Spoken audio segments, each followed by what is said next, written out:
श्री सुखदेव जी महाराज बोले, बोले परीक्षित,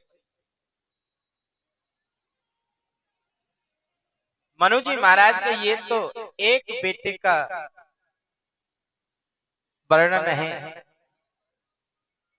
उत्तानपाद का, और मनु महाराज के दूसरे नंबर के बेटे हैं प्रियव्रत। मैंने अभी आपको बताया था, प्रिय माने अच्छा और व्रत माने प्रतिज्ञा। जिसने जीवन में सुंदर प्रतिज्ञा की है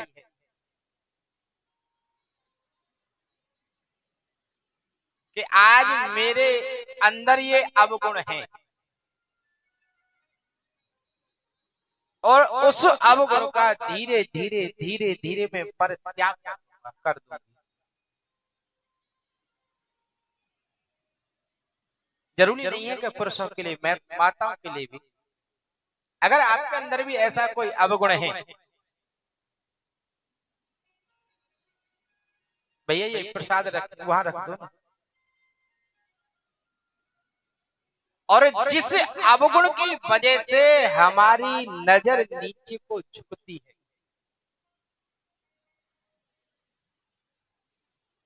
चाहे वो कैसा भी अवगुण हो आपका, प्रयास करें कि आज के बाद में वो अवगुण नहीं करूंगा।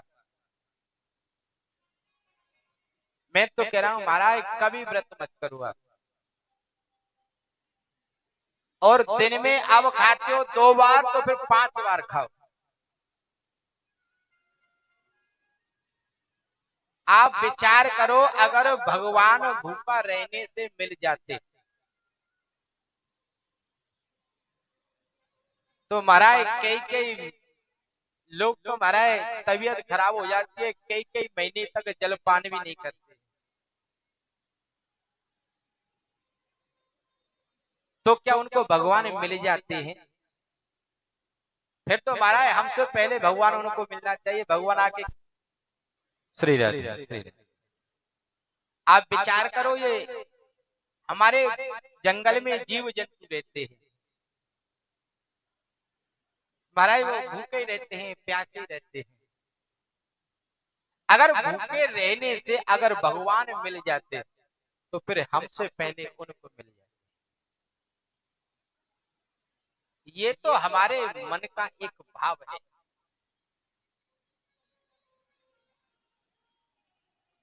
कहने का भाव ये महाराज, चाहे आप दिन में 10 बार खाना खाओ, प्रसाद पाओ, भोजन करो, आप विचार करो, आज आपने व्रत कर रखा है और आज हमारे मन में विचार आ रहा है कि इसने मेरे से ऐसा कहा था। जब तक मैं इसको ऐसे का जवाब नहीं दे दूंगा तब तक मैं शांति से नहीं बैठूंगा। आप विचार करो, ऐसे व्रत से क्या फायदा है? अगर हमारे मन में तमोगुण भरा हुआ है, हमारे मन में ईर्ष्या की भावना भरी हुई है, हमारे मन में बदले की भावना भरी हुई है, तो फिर ऐसे व्रत से कोई फायदा नहीं। अरे व्रत करना है तो ऐसा करो, सुंदर प्रतिज्ञा करो, आज के बाद में मैं ऐसा कार्य कभी नहीं करूंगा। और आज ऐसी महाराज जो प्रिय व्रत हैं, उन्होंने एक प्रतिज्ञा कर ली कि मैं अपने संसार में, अपने राज में अंधकार नहीं रहने दूंगा। और महाराज सूर्य भगवान और अपनी प्रतिज्ञा को पूरी किया। और इसी वंश में आगे चल के महाराज ऋषभ देव भगवान हुए। और ऋषभ देव भगवान के 100 पुत्र हैं। एक दिन सभी पुत्रों को पास में बुलाया, क्योंकि ऋषभ देव जी महाराज पृथ्वी के सम्राट नहीं, राजा पूरी पृथ्वी। 100 पुत्रों को बुलाया, बोले बेटा, बोले आपने ये हमको मानस तन किस लिए मिला है? सभी पुत्रों ने कहा, पिताजी सुबह जगते हैं, स्नान इत्यादि करते हैं, फिर बालो करते हैं, फिर विद्यालय जाते हैं, वहाँ विद्या अध्ययन करते हैं, शाम को आते हैं, चौपड़ खेलते हैं, मनोरंजन करते हैं, फिर रात्रि का भोजन ब्यारू करते हैं, फिर रात को सो जाते हैं और फिर नित्य वही सुबह से फिर शुरू हो जाता है। ऋषभ देव ने कहा, बोले नहीं बेटा, अरे ये सोने जागने और भोगों के लिए शरीर नहीं मिला है बेटा, ये मानस तन हमको मिला है। जब कितने जन्म में हमने भगवान का भजन किया है, भगवान से प्रार्थना की है, बोले भगवान हमारे को एक बात बताओ, अरे अगर आज हमारे को मानव तन नहीं मिलता तो आप विचार करो क्या इस पांडाल में बैठकर ऐसे भागवत थोड़ी रसपान करते हैं। आप विचार करो, अगर हम कोई पशु पक्षी पड़े होते तो महाराज इधर से उधर कहीं पड़े होते, कोई कथा थोड़ी सुनते। आप विचार करो, अगर भगवान ने हमारे को मानस तन भी दे दिया, लेकिन अगर काया से कहीं हमारे को गूंगा कर दिया होता तो क्या हम देख तो सकते, क्या कानों से कथा सुन पाते? अगर चलो कानों से सही होते, बाई चांस भगवान हमको आंखों से नेत्रों से बंद कर देता, नेत्र हमारे, तो हम सुनते तो सही, लेकिन मन ही मन में घबराते, हे भगवान अगर हमारे को दृष्टि होती तो हम भी ऐसे नजारे के दर्शन करते। और इस मानव तन से हमारा विषय भोग में ऐसे व्यतीत कर दें, ये बड़ा ही अनर्थ का काम है, बड़ा पाप। बोले बेटा, ये हमारे को मानस तन मिला है, अरे ये भोगों के लिए नहीं है, ये खाने पीने नाचने गाने के लिए नहीं है बेटा, हमको इस शरीर से ज्यादा सत्कर्म करना चाहिए, ज्यादा से ज्यादा सत्संग करना चाहिए, ज्यादा से ज्यादा बेटा हमको भगवान का भजन करना चाहिए, महापुरुषों का संग करना चाहिए, क्योंकि जिस इंसान का आप संग करोगे उसके अनुकूल आपके अंदर गुण और अवगुण उत्पन्न। बोले बेटा, इसलिए महापुरुषों का संग करो, संतों का संग करो। अरे कोई शराबी है, कबाबी है, कोई वेश्यागामी है, ऐसे व्यक्ति का कभी भी संग मत करो, क्योंकि वो तो गिरा हुआ है, वो आपको और उसमें गिरा देगा।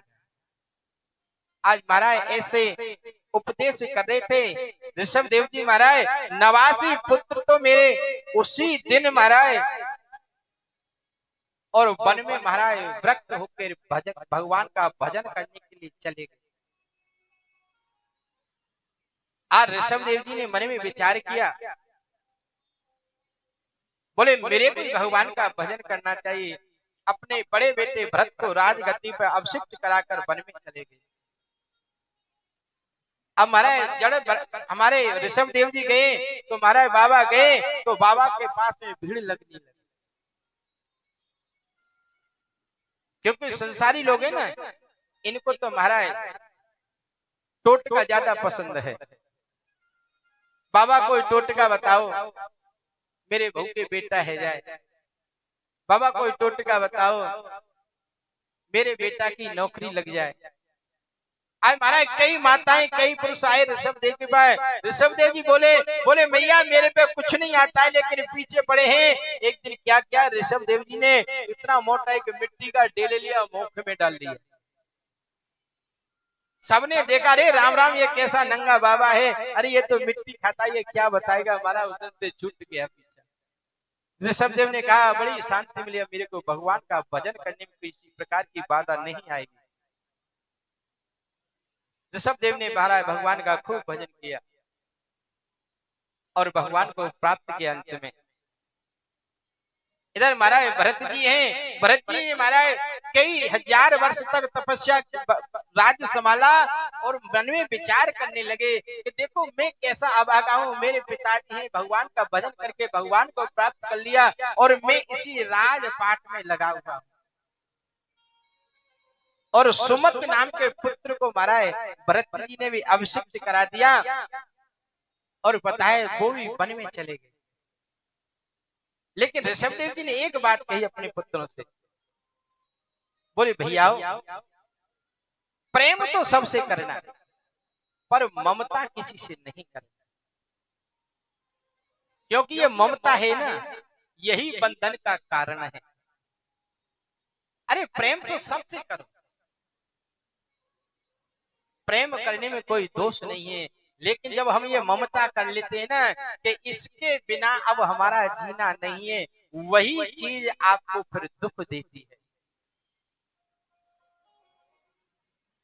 चाहे कोई वस्तु हो, चाहे कोई पुरुष हो, चाहे कोई नारी हो, चाहे कोई बेटा हो, चाहे कोई बेटी हो, आप जिससे ज्यादा ममता करोगे ना, एक दिन अब निश्चय कर लो, वो आपको एक ना एक दिन अवश्य रुलाएगा, वो अवश्य रुलाएगा आपको। आज ऋषभ देव जी ऐसे कह रहे अपने बेटों से, बेटा प्रेम तो सबसे करना, लेकिन ममता किसी से नहीं करना। लेकिन आज क्या है कि भरत जी ने यही हो गया कि महाराज भरत जी ने वैराग्य धारण कर लिया। नेपाल में एक गंडकी नदी है और उसमें महाराज उन्होंने संकल्प किया कि मैं 1000 माला नित्य जप करूंगा।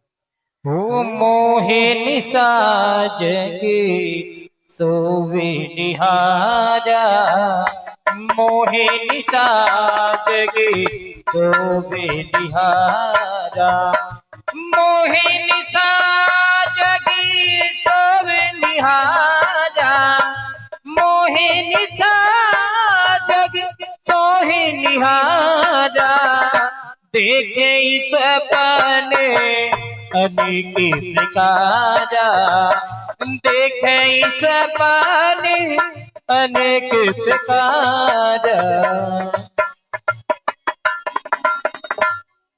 आज पता है, आज भरत जी ने उस गंडकी नदी में महाराज कंठ तक जल है और वहां पर उन्होंने संकल्प किया है कि 1000 माला में नित्य जप करूंगा।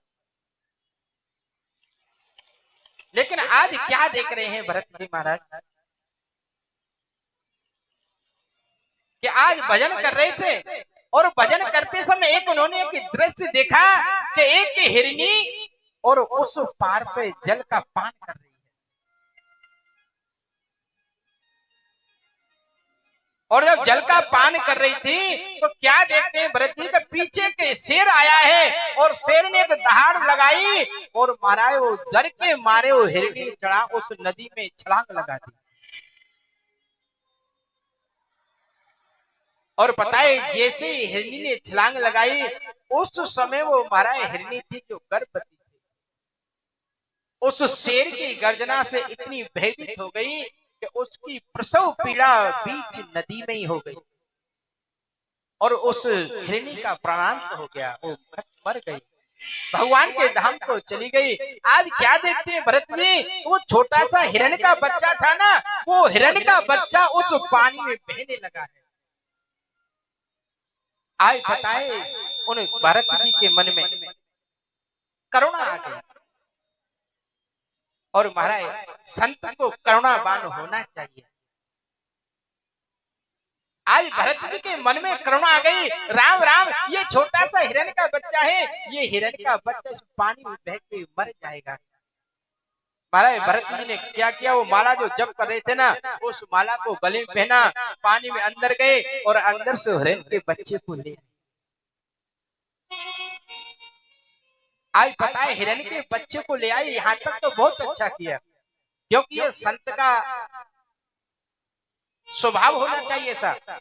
अगर कोई बहरा हो, चाहे पानी में बहरा हो या किसी गलत रास्ते पे बहरा हो, तो संत का ये कर्तव्य बनता है कि उस बहते हुए को महाराज किनारे पे लगाए। ये संत के काम है महाराज। आज पता है संत भरत जी ने यहाँ तक तो ठीक किया, उस हिरण के बच्चे को बचाकर और महाराज अपनी कुटिया पे लेकर, ठंडी ठंडी हवा चल रही थी, आज आग जब चेताई, आग से उसको तपाया है, धीरे धीरे उसका लालन पालन कर रहे हैं। आज पता है करते करते करते करते करते करते महाराज ये हुआ तो जो महाराज 1000 माला जपते थे ना, आज वो एक माला भी मन से नहीं हो सकती है। क्यों? क्यों? भरत जी की जो प्रेम था ना, वो ममता में बदल गया। बोले ये हिरण का बच्चा है, अरे मैं यहाँ भजन कर रहा हूँ, कहीं कोई शेर ना आ जाए, कहीं उस हिरण के बच्चे को खा ना जाए। अरे पता नहीं हिरण के बच्चे ने कुछ खाया है कि नहीं खाया है, अरे कुछ पिया है कि नहीं पिया। महाराज 24 घंटा उस हिरण के ही बच्चे में लगे रहते हैं। अरे मोहे यही सो लगी रही लाजरी, ऐसो हिरन मैंने पालो। मोहे यही सो लगी रही लाजरी, ऐसो हिरन मैंने पालो।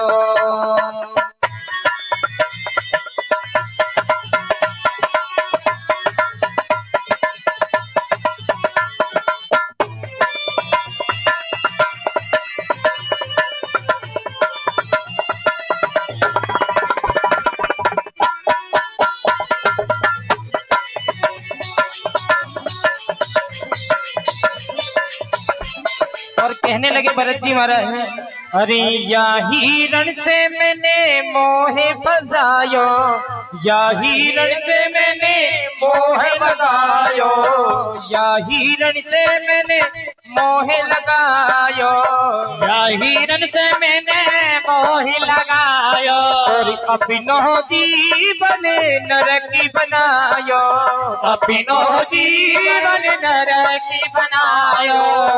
मैंने दियो ना, ओ मैंने दियो ना, मैंने दियो ना भजन में ध्यान रे, ऐसो हिरन मैंने पालो। मोहे यही तो लगी रही लाजरी, ऐसो हिरन मैंने पालो। राधे बोले भरत जी महाराज की जय हो।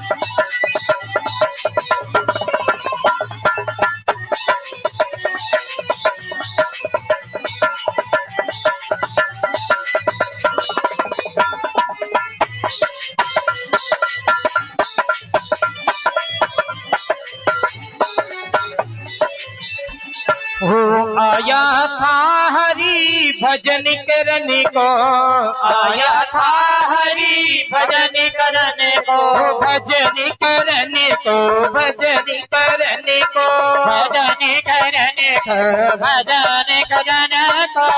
आया था हरि भजन करने को, आया था हरि भजन करने को।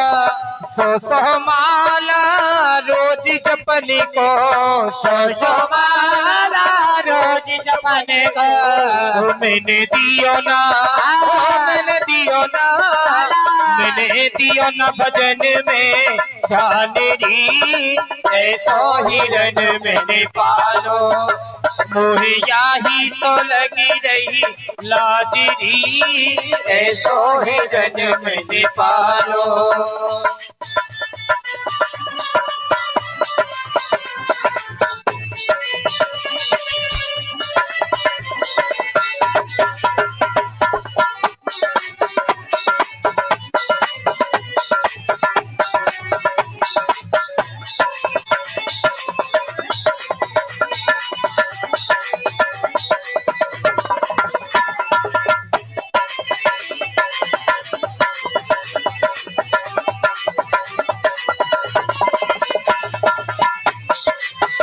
मोहे यही तो लगी रही लाजरी, ऐसो हिरन मैंने पालो। मोहे यही तो लगी रही लाजरी, ऐसो हिरन मैंने पाल सकीरी, ऐसो हिरन मैंने पाल सकीरी, ऐसो हिरन मैंने पालो री।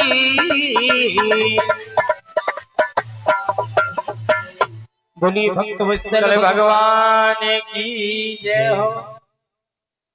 आज पता है, आज भरत जी का महाराज एक माला भी मन नहीं लगता है।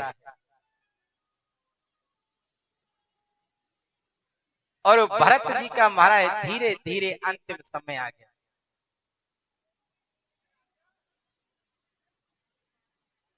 और शास्त्रों में ऐसा वर्णन है महाराज, विद्वानों का ऐसा भाव है कि जब इंसान जब मरता है ना, और जिस चीज में जितनी ज्यादा आसक्ति होती है, उस जीव को उसी योनि में जाना पड़ता है। तो आज पता है भरत जी का जैसे भी समय आया, मृत्यु के समय महाराज यमराज के दूत उसको खींचने लगे हैं, तो मन विचार करने लगा है, बोले राम ये मर गया तो इस हिरण के बच्चे को कौन दूध पिलाएगा, कौन घास खिलाएगा, कौन इसकी रखवाली करेगा, कोई शेर आगे खा जाए। हमारे हिरण हिरण हिरण करते करते अपने पंच भौतिक के शरीर को त्याग दिया। और महाराज उन भरत जी का पुनः जन्म एक हिरण के रूप में हुआ है। लेकिन उस हिरण को अपने पूर्व जन्म की याद है, और आज अपने आप को बार बार धिक्कार करते हैं। भरत जी जो हिरण के रूप में है, बोले राम राम, भगवान ने कैसा सुंदर मेरे को एक अवसर प्रदान किया था कि मेरे को मानस तन दिया, लेकिन इस हिरण के चक्कर में पड़कर मैंने अपने जीवन को बर्बाद कर दिया। बोले अब मैं कोई ऐसा कार्य नहीं करूंगा, और भगवान से प्रार्थना है, भगवान अगर एक बार और मेरे को, अगर एक बार एक मौका और दे दो भगवान, तो मैं आपका सत्य कहता हूं ऐसा भजन करूंगा, ऐसा भजन करूंगा कि फिर इस गर्भ में मेरे आने जाने का चक्कर हमेशा के लिए छूट जाएगा। आज पता है भरत जी जो हिरण के रूप में है ना, महाराज जो और हिरण है वो हरी हरी घास खाते हैं, लेकिन वो हिरण है ना भरत जी वाले, वो महाराज सूखी घास खा, क्यों कि हरी घास में कीड़े रहते हैं, अगर कीड़े खाऊंगा तो मेरी तपस्या भंग होगी, इसलिए सूखी सूखी घास खाते हैं, हिरण के झुंड में नहीं रहते हैं। महाराज वो हमेशा हिरण के झुंडों से अलग रहते हैं, भगवान के चिंतन में अपना जीवन व्यतीत करते हैं। एक बार जंगल में आग लगी, जितने हिरण थे सब छुप छुप के जंगल को भाग गए, लेकिन जो भरत रूपी जो हिरण था वो वहीं रह गए, और उस अग्नि में जलकर राख हो गए। और आज भगवान ने बड़ी दिव्य कृपा की कि आज उन भरत जी का दूसरा पुनः जन्म हो गया। एक अंगिरस नाम के पंडित जी थे, उनके यहाँ उनका जन्म हुआ। महाराज जन्म से ही उनका बड़ा चमकीला चेहरा था, बड़ा सुंदर था। और कहते हैं ना, होनहार बिरवा के लखे चीकने पार, जो होनहार बच्चा होता है ना, वो जो बचपन से ही पता चलता है कि ये बच्चा होनहार है कि ये चोर है, कैसा है। आए उनके पिताजी सोचा मेरे यहाँ ये कोई दिव्य बच्चा हुआ है, बोले इसको मैं गृह शांति अध्ययन कराऊंगा, वेद के पाठ कराऊंगा, प्राणों के पाठ कराऊंगा, इसको इतना बड़ा विद्वान बनाऊंगा कि हमारे इस कुल का नाम रोशन करेगा। आज पता है भरत जी को पिताजी ने कहा, बोले बेटा ये गायत्री मंत्र है, इस गायत्री मंत्र को याद करके सुनाओ, मेरे को कंठस्थ करो। आज पता है भरत जी ने 6 महीने हो गए, लेकिन 6 महीने में भी एक उस गायत्री मंत्र को नहीं याद किया। अब उनके पिताजी बोले अरे राम राम, अरे मैं तो सोचता ये बड़ा विद्वान है, देखिए ये तो बिल्कुल जड़ है। क्योंकि भरत जी समझ रहे हैं, बोले आज मैं गायत्री मंत्र याद करके सुनाऊंगा, कल पिताजी कहेंगे कि गृह शांति याद करो, फिर पिताजी कहेंगे फिर सत्यनारायण की कथा जिजमानों के यहाँ करा के आओ, फिर कहेंगे शादी विवाह करा के आओ। बोले जिस चक्कर से मैं छूटना चाहता हूँ उसी चक्कर में फिर मैं बंध जाऊंगा। और पता है आज उन पंडित जी ने कहा, बोले बेटा तू तो जड़ का जड़ी है, और उसी समय से मेरे भरत जी का नाम जड़ भरत पड़ गया सज्जन। और जितने भाई हैं वो भाई है ना, वो हमारा अच्छा अच्छा माल खाते हैं, लेकिन फिर भी दुबले पतले हैं। और हमारे पता है भरत जी महाराज हैं, वो हमारा रूखा सूखा खाते हैं, लेकिन फिर भी हष्ट पुष्ट हैं, क्योंकि वो भगवान के भरोसे रहते हैं। जो प्रसाद मिल गया भगवान का प्रसाद है, भगवान का प्रसाद मानकर स्वीकार करते हैं। एक दिन क्या क्या उनके भाइयों ने कहा, बोले भैया भरत तेरे से कुछ होता नहीं है, तू ऐसा कर, देख खेतों में गाय आ जाती है, चिड़िया आ जाती है, देख उसकी थोड़ी रखवाली कर लिया कर। आज भरत जी गए, भरत जी ने कहा अरे किसका खेत, किसकी चिड़िया, अरे सब भगवान का है, भगवान ही खाएंगे, अरे मेरे कौन से बात का है। आज पता है खेत में बैठे थे, खेत से पीठ फैली और कहने लगे हैं कि राम जी की चिड़िया, राम जी का खेत, खाओ रे चिड़िया भर भर पेट। राम जी की चिड़िया राम जी को खेत, खाबो चिड़ैया भरी भरी पेट, खाबो चिड़ैया भरी भरी पेट, चुगो चिड़ैया भरी भरी पेट। राम जी की चिड़िया राम जी को खेत, खाबो चिड़ैया भर भर पेट, चुगो चिड़ैया भरी भरी पेट। आज पता है भरत जी ने कहा, बोले मेरा क्या है, सब भगवान का है, भगवान का खेत है, भगवान का मैं हूँ, भगवान की चिड़िया है, आप तो खूब भर भर पेट खाओ महाराज। पूरी फसल को महाराज चिड़िया खा गई। उन भाइयों ने कहा, बोले अरे दुष्ट, तेरे को एक काम दिया था वो भी तूने ढंग से नहीं किया, जा यहाँ से, हमारे राज से निकल जा।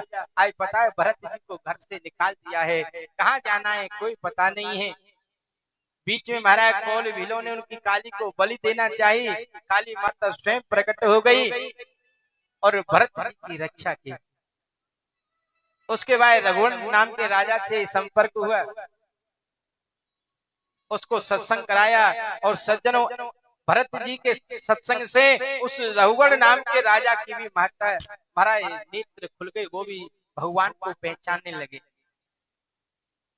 और महाराज ऐसे भरत जी के इनाम से हमारे इस भारत भूमि का महाराज भारत नाम पड़ा है।